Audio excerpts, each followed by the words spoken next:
आप सभी को नमस्कार दोस्तों। नमस्कार नमस्कार नमस्कार। आज इसलिए कर रहा हूं बार बार नमस्कार क्योंकि आज डीएससी समाज के लिए बड़ा ऐतिहासिक दिन है। डीएससी समाज के लिए दीपावली का त्योहार से भी बड़ा त्योहार आज है। और मैं कैसे इस बात को बता रहा हूं कि 18 साल की जो मेहनत डीएससी समाज की रही, 18 साल सड़कों पर धक्के खाने के बाद डीएससी समाज को जो उम्मीद भारतीय जनता पार्टी से जगी, भारतीय जनता पार्टी ने जिस तरह से डीएससी समाज को संभालने का काम किया, उनको एक सूत्र में पिरोने का काम किया और उनके भविष्य को तय करने का काम किया, वो बड़ा काबिले तारीफ काम रहा। और 2014 के बाद डीएससी समाज ने जिस तरह से भारतीय जनता पार्टी का साथ दिया दोस्तों, उसको देखते हुए 2014 में, फिर 19 में और फिर 24 में किस तरह से भारतीय जनता की जो सरकार प्रदेश में बनी, केंद्र में बनी, उसका रिजल्ट आप देखने को मिला। डीएससी समाज के लोगों को आज जो ऐतिहासिक काम माननीय मुख्यमंत्री नायब सैनी जी ने किया, वो बड़ा काबिले तारीफ काम किया है। आज हमारे बीच में उपस्थित हैं दो ऐसे मेहमान जिन्होंने डीएससी समाज के इस मुहिम को आगे बढ़ाते हुए, आरक्षण का जो मुद्दा रहा उस आरक्षण के मुद्दे को आगे बढ़ाते हुए अपनी मेहनत के बदौलत, अपने एक मैं बात करूं कि माइक्रो मैनेजमेंट के जरिए किस तरह से इस मुहिम को आगे बढ़ाया। और मैं उन मेहमानों से आपको रूबरू कराने जा रहा हूं। सर्वप्रथम हमारे बीच में माननीय दिनेश कुमार वाल्मीकि जी उपस्थित हैं। दिनेश कुमार जी प्रखर वक्ता हैं और अपनी बेबाक आवाज के लिए, अपनी बेबाक बात रखने के लिए दिनेश जी बड़े प्रख्यात हैं। और डीएससी को लेकर के जिस तरह से इन्होंने बहुत गहराई में जाकर के, ग्राउंड लेवल पर जाकर के आम जन को, डीएससी समाज के उस आम व्यक्ति को जागरूक किया है डीएससी की मुहिम को लेकर के, आज उनका बहुत बहुत स्वागत, अभिनंदन। हमारे बीच में एक छोटा बच्चा शक्ति सिंह भी उपस्थित है जिसने 16 तारीख को इतिहास रचने का काम किया।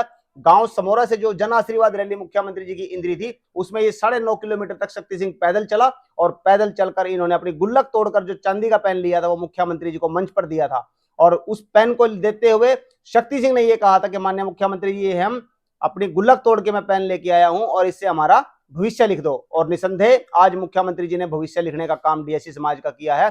तो आज हमारे बीच में दोनों बड़े इंपॉर्टेंट, बहुत महत्वपूर्ण मेहमान हैं। मैं आप सब की तरफ से, अपने पूरे यूट्यूब फैमिली की तरफ से, अपने पूरे के पूरे साथियों की तरफ से, डीएससी समाज की तरफ से, डीएससी एकता मंच की तरफ से इन दोनों मेहमानों का हार्दिक स्वागत करता हूं, अभिनंदन करता हूं। तो सबसे पहला सवाल दिनेश जी से। दिनेश वाल्मीकि जी ने जिस तरह से इस मुहिम को छेड़ा, तो दिनेश जी, मैं 18 साल पहले जाना चाहूंगा कि 18 साल पहले की आप स्थिति हमारे दर्शकों को बताएं। 18 साल पहले ऐसी क्या घटना, दुर्घटना हुई थी समाज के साथ?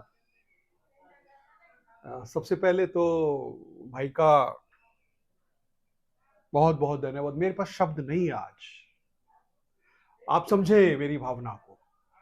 मैं भावुक हूं क्योंकि ये हमारे बच्चे जो हैं, इनका भविष्य माननीय मुख्यमंत्री जी ने आज 18 अक्टूबर का दिन इतिहास में लिखा गया है।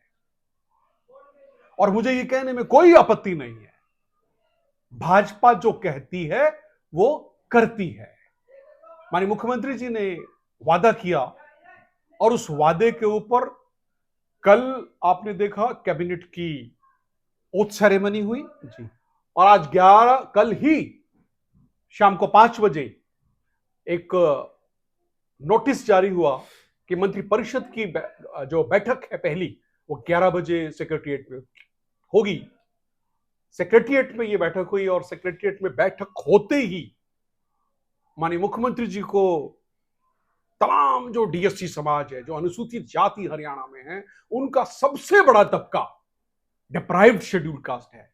और आज मैं आपके इस इंटरव्यू के माध्यम से मैं अपने जितने भी व्यूअर्स हैं उनको ये बताना चाहूंगा कि ये जो डीएससी शब्द है, 2006 में जब इसके ऊपर प्रश्न चिन्ह लगा था, उस समय इसे ब्लॉक ए, वर्ग ए, SC A कहा जाता था।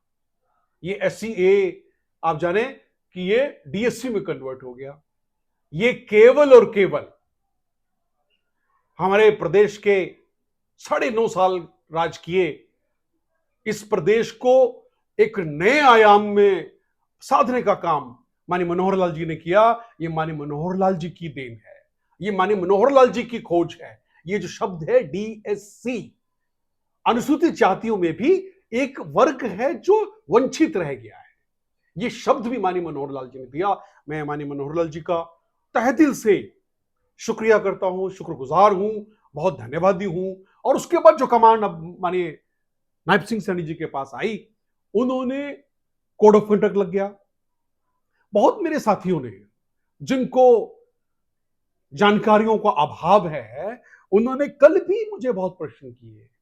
मैंने उन्हें बड़े प्यार से उनको निपटाया, प्यार से उनको जवाब दिया कि अभी ओथ सेरेमनी है। ओथ सेरेमनी के बाद कैबिनेट होगा और कैबिनेट में ये पहली बार पहली कलम माननीय मुख्यमंत्री महोदय ने हमसे कमिटमेंट किया था और उन्होंने अपनी कमिटमेंट को खरा उतरा। मैं आज, मुझे वो सारे योद्धा जिन्होंने 2006 से लेकर आज तक इसमें बड़ा संघर्ष किया, मुझे आज सब याद आ रहे हैं, आने भी चाहिए। दिनेश जी, मैं बात करूं डीएससी समाज के जो नेता जो बिखरे हुए थे जी, उनको एक सूत्र में पिरोने का काम जो आप लोगों की मेहनत रही, और उसमें 2 जुलाई को जब माननीय मुख्यमंत्री जी ने हरियाणा निवास में एक बैठक बुलाई और उस बैठक में मुख्यमंत्री जी बड़े सकारात्मक सोच के साथ उस बैठक में आए थे, मैं उस बैठक में उपस्थित था। तो ऐसा जब मुख्यमंत्री जी ने जब ये कहा कि डीएससी समाज का सच में भला भाजपा करनी चाहती है, लेकिन कुछ समाज में ही कुछ ऐसे शरारती तत्व, मैं शरारती तत्व इसलिए कह रहा हूं कि वो लोग सिर्फ और सिर्फ निजी स्वार्थ के कारण इस मुहिम को खराब करना चाहते थे। उन्होंने मुख्यमंत्री जी का मन खराब करने का काम किया, मुख्यमंत्री जी के खिलाफ फूटिंग भी उन्होंने करी, लेकिन वो मुझे अच्छी नहीं लगी थी बात। तेजेंद्र भाई, हर समाज में दोनों प्रकार के लोग होते हैं, पॉजिटिव और नेगेटिव थॉट्स लेकर। आज मौका नहीं है नेगेटिविटी बात करने का। मैं नहीं करूंगा कि किसने क्या किया किसने नहीं किया, वो ये बीत गया पल है, उसको हम भूल जाएं। आज क्या हुआ है, आज के परिवेश में हम बात करें, किस तरीके से हमारे भाजपा के नेताओं को एक मंच पर लाया गया। मैं अक्सर संघ में एक बात कहा करता और मुझे ये फीडबैक संघ मार्फत मिला कि आपका मैसेज बड़ा गलत गया हुआ है ऊपर। जी, मैसेज क्या था? बिखराव का, एक दूसरे की लेग पुलिंग, एक दूसरे की बैक बाइटिंग।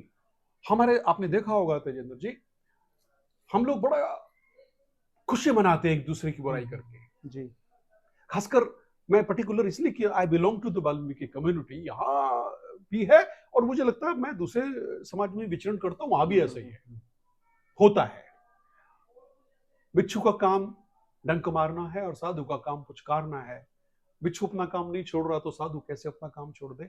हमें उनको नजरअंदाज करना है, जैसे मर्जी है, वो हमारे अभिन्न अंग हैं।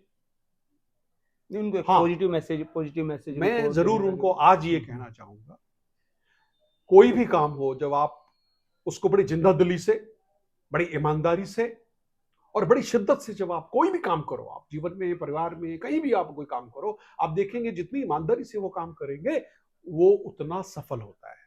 हमने बड़ी शिद्दत से, बड़ी ईमानदारी से ये काम किया, आज उसका फल आया, उसका प्रतिफल मिला, आज हम कामयाब हो गए। मैं खुश इसलिए हूं कि मेरा आने वाला भविष्य, मेरे समाज के बच्चे जो तैयार हैं आज पढ़ लिख कर, और जितनी भी एडवर्टीजमेंट होगी उसमें बाइफर्केशन होगा, डीएससी का और ओएससी का, अदर शेड्यूल कास्ट का, और डीएससी का जो हिस्सा है वो डीएससी को मिलेगा और जो अदर शेड्यूल कास्ट का हिस्सा वो उनको मिलेगा। तो इसमें कोई ज्यादा ओएससी समाज को, जो अदर शेड्यूल कास्ट है, उनको ज्यादा चिंता करने की आवश्यकता नहीं है, क्योंकि उनको उनका हिस्सा मिलना है। हमारा जो हिस्सा जो हमें नहीं मिल रहा था 2006 से, जो बंद हो गया था, हमें अब वो 2024 से मिलना प्रारंभ हो जाएगा। उल्टा तेजिंदर जी, उनको भी हमारी खुशी में शामिल होना चाहिए, लेकिन उनमें से भी कोई कुछ चंक्स हैं, जैसे मैंने बोला हर समाज में ऐसा होता है, तो कुछ चंक्स, कैसे चंक्स हैं वो आज मैं नाम लेके बोलूंगा। मायावती जी, जब ये निर्णय आया 1 अगस्त 2024 का सुप्रीम कोर्ट का, तो सबसे पहले हमारी बहन जी सामने आ गई, भारत बंद करेंगे। मेरे सारे वीडियो आप पीछे देखेंगे, उससे मैंने तसल्ली से, बड़े पूरी डिटेल में मैंने सारी आपसे बातचीत की थी। उसके बाद वो चंद्रशेखर आ गया, उसकी तसल्ली नहीं हुई, भारत बंद तो हुआ नहीं। अब वो कहता मैं दिल्ली चलो, दिल्ली फेल, और फिर हमारे ऊपर हरियाणा वालों के ऊपर कमांड आ गई। और हरियाणा में 22 सितंबर को आपने देखा होगा तेजिंदर जी, और मुझे लगता आप वहां थे, 22 सितंबर को माननीय विशंबर वाल्मीकि जी के नेतृत्व में एक बहुत बड़ा आगाज हुआ। हमने जवाब दिया मायावती को, हमने जवाब दिया चंद्रशेखर को, और हमने जवाब दिया अन्य जो अदर शेड्यूल कास्ट के नेता है। 22 सितंबर को जींद में महासम्मेलन का हमने आयोजन किया, और उसमें माननीय विशंबर वाल्मीकि जी, जिन्होंने इसकी पटकथा लिखी, जो इस सारी मुहिम के हीरो हैं, और बड़ी कमाल की भूमिका माननीय विशंबर जी ने निभाई। आज उनकी मेहनत का फल मिला, और अब इसी डीएससी की वजह से माननीय कृष्ण बेदी जी, कैसे भूल जाऊं, उनको बहुत बहुत मुबारकबाद। पूरे समाज को इस पे हर्ष होना चाहिए, बड़ा फख्र होना चाहिए कि माननीय कृष्ण बेदी जी को भी पहली दफा कैबिनेट मिनिस्टर डायरेक्ट उनको लगाया गया। उनकी भी भूमिका को बिल्कुल नजरअंदाज नहीं किया जा सकता। उन्होंने बहुत मेहनत की है, बहुत हमारे नेता, आज मुझे डॉक्टर चरण सिंह जी याद आ रहे हैं, पैदल मार्च किया, 2 दफा के विधायक माननीय बंताराम वाल्मीकि जी की याद आ रही है मुझे, तमाम योद्धा जिन्होंने इस लड़ाई में थोड़ा सा भी जो अपना भाग डाला, अपनी जो इस यज्ञ के अंदर जो अपनी विभूति डाली है, उन सबको मेरा दिल से प्रणाम है, और मैं उनका मुस्तकबिल बड़े आदर से करता हूं सभी का, जिन्होंने इसके अंदर भूमिका निभाई है। अब दिवाली का बड़ा तोहफा माननीय मुख्यमंत्री जी ने दिया है। आप खूब खुश हुए, खूब दिवाली मनाएं, खूब पटाखे छोड़ें, खूब मिठाइयां खाएं, अब आपका दिन है। और लेकिन एक बात जरूर याद रखें, माननीय मुख्यमंत्री जी ने और भाजपा ने अपना किया वादा निभाया। अब बड़ी जिम्मेदारी हमारे सिर के ऊपर आ गई है। हमारे अपने बच्चों को इसका लाभ कब मिलेगा? हमें जब हम अपने बच्चों को कंपटीशन एग्जामिनेशन के लिए तैयार करेंगे, पढ़ाई के लिए हम तैयार करेंगे इस पनीरी को, जब वो कंपीट करेंगे उन एग्जामिनेशन में जाके जहां से उनको इसका रिवॉर्ड मिलना है, तब मैं तेजिंदर जी कहूंगा, तब हमें ज्यादा खुशी मिलेगी। आज खुशी उस रुके हुए सैलाब को, जो पानी रोक दिया गया था बांध बना के, आज उस बांध का फाटक इस बीजेपी सरकार ने बड़ी मुस्तैदी से, बिना किसी डर के और बहुत ही जबरदस्त तरीके से खोला है। अब ये बहेगा पानी, और इस पानी में बहुत लोग पानी पिएंगे, और वो बिल्कुल कमाल हो जाएगा, सफल हो जाएंगे वो लोग। तो दिनेश जी बहुत बहुत धन्यवाद। मैं आज इस मौके पर इस छोटे बच्चे शक्ति सिंह से भी, शक्ति सिंह को भूल गए हम लोग। शक्ति सिंह ने जो इतिहास रचने का काम किया, 16 तारीख को जब इसकी माता ने भी इसको मना किया कि बेटे आप इतनी दूर पैदल नहीं चल पाओगे, लेकिन इसने हौसला दिखाया और अपने भविष्य को तय करने के लिए ये भी चला। तो मैं चाहूंगा शक्ति सिंह भी अपना एक्सपीरियंस बताए कि इन्होंने कैसे डिसाइड किया 16 तारीख को चले। मैं शक्ति सिंह को एक बात शक्ति सिंह के बारे में बताता हूँ। ये हम अपनी, मैं भावुक हो गया, मैंने बताया ना आपको, मैं बहुत खुश हूँ, भावुक हो गया, और शक्ति सिंह हमारे बीच में बैठा है। इस नन्हे सिपाही की भी इस पूरे मूवमेंट में बड़ी कमाल की भूमिका है। पैदल चला, मैंने खुद देखा, गांव समोर से चला इंद्री तक, और मैं इसे दिखता रहा। 11 साल का बच्चा जब ये सोचता, अपनी गुल्लक तोड़ता है, और गुल्लक तोड़ के हुई कहता कि नहीं, मुझे माननीय मुख्यमंत्री जी को पेन देना है, इस पेन से मुख्यमंत्री जी हमारा भविष्य लिखेंगे, मुझे कोई किंतु और परंतु नहीं है। कौन से विषय को लेकर? कि ये माननीय मुख्यमंत्री जी ने उस शक्ति सिंह के उस चांदी वाले पेन से ही हमारे आने वाले बच्चों का भविष्य उसी पेन से लिखा है, ऐसा मेरा मानना है। मुझे 100% विश्वास है वो शक्ति सिंह के पेन से ही लिखा गया है, जो आज लिखा गया है। तो मैं शक्ति सिंह से जानना चाहूंगा, शक्ति बेटा आपको कैसा महसूस हुआ जब आप सीएम साहब से मिले और पैदल यात्रा में चले? आपको दिनेश अंकल जी साथ लेके चले, पैदल जब आप चल रहे थे, बारिश थी, पूरा बारिश का माहौल था, मैंने अपनी आंखों से देखा है। तो बेटा आपको कैसा लगा? और सबसे पहले तो ये कि आज जो डिसाइड किया और आपके द्वारा पेन दिए गए, जो पेन आपने दिया था मुख्यमंत्री जी को, आपके द्वारा दिए गए पेन को उससे ही साइन हुए, क्या आपको ऐसी उम्मीद है? मुझे उम्मीद है कि माननीय मुख्यमंत्री श्री नायब सिंह सैनी ने उसी पेन से हमारा भविष्य लिखा और मैं समोरा गांव से 9.5 किलोमीटर इंद्री गया और मेरी मम्मा ने बोला था कि तू इतनी दूर नहीं चल पाएगा, पर मैं चला और मैंने अपनी गुल्लक तोड़ के एक चांदी का पेन उनको गिफ्ट किया। कुछ तो बेटा जब रास्ते में बारिश थी, आपको डर नहीं लगा बारिश में चलते हुए? पहले तो बहुत ज्यादा गर्मी थी, तो एकदम ठंड लगी, तो मजा आया बहुत ज्यादा। और तो और, हम और चल देखो देखो ये देखो क्या बात कह रहे हैं। इससे डर लगेगा? ये मार्शल कौम का सिपाही है। इसने 9 नहीं, इसने 18 किलोमीटर चला लो। तो आज जब आपकी बात मान ली मुख्यमंत्री जी ने, कैसा लग रहा है आपको? क्या कहना चाहेंगे? मुझे बहुत खुशी हो रही है, कितनी खुशी हो रही है? बहुत ज्यादा। कितनी? बोल के बता जरा, कितनी खुशी हो रही है? मुझे तो बहुत खुशी हो रही है। मुझे भी मेरे से ज्यादा हो रही है क्या? यस। हाँ जी। बहुत बहुत धन्यवाद। थैंक यू कर दो सीएम साहब का। थैंक यू, बहुत बहुत धन्यवाद। धन्यवाद सीएम साहब का, और आपने हमारा भविष्य लिखा। मैं आपको धन्यवाद करता हूँ। Good, thank you. Thank you. Thank you.